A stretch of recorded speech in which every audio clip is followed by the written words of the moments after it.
But that means that you need to find, that the loyalty program or the co-brand program is strong enough.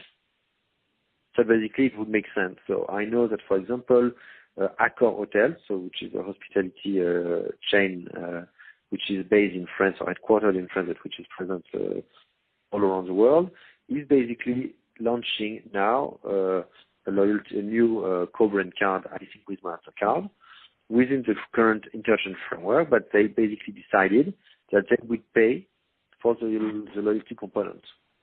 So it's more like a closed loop program. No, because you can still use the card outside of Accor Hotel. Okay. But then, you can have, again, special, maybe you would redeem 10 miles for every 15 euros spent outside of Accor Hotels, and maybe it's 20 miles for every $10 or euros you spend at Accor Hotel.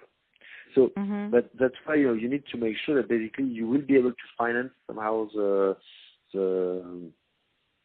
loyalty, and where it can be interesting for hotels, for example, is so obviously you hope that people will use mainly your card in your hotels. There's also a way to know where your frequent travelers are going, especially for a chain like Accor, where they need to get data about what people are doing when they are traveling.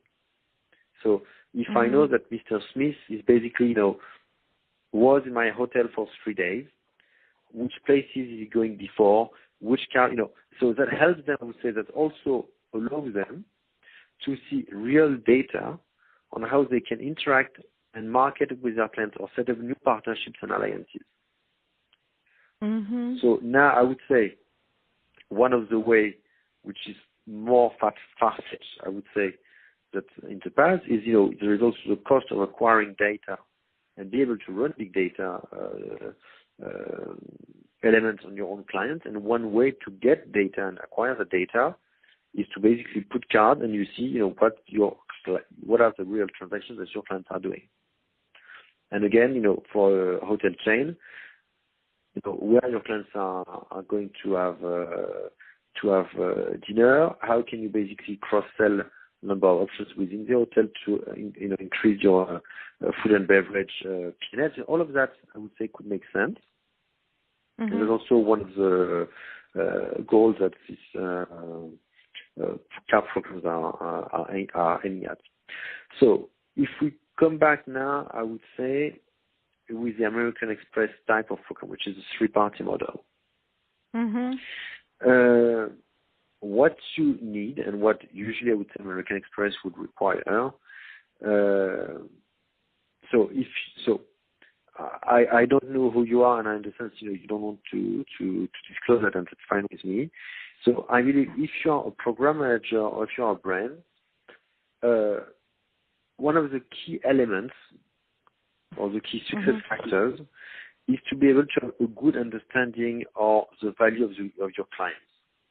What I mean by that is, again, and that's the reason why airlines are very good at that, is if you go and you speak to American Airlines, British Airways, Air France, whoever, all those airlines know exactly what their clients are doing.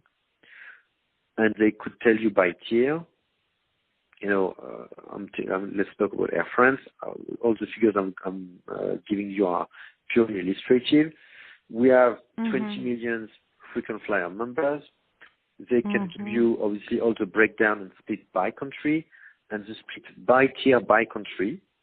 And they can tell you exactly for the French Platinum members, which are the most visited corridors, for the English Gold clients, which are the main important corridors and stuff like that. So that gives, I would say, a level of certainty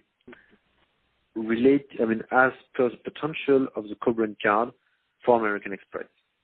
Because if you're American Express, obviously what you need to do is a deal, which is win-win, where you are going to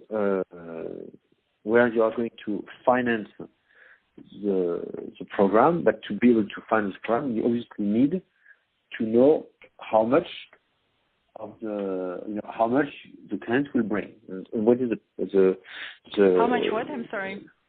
How much the cardholder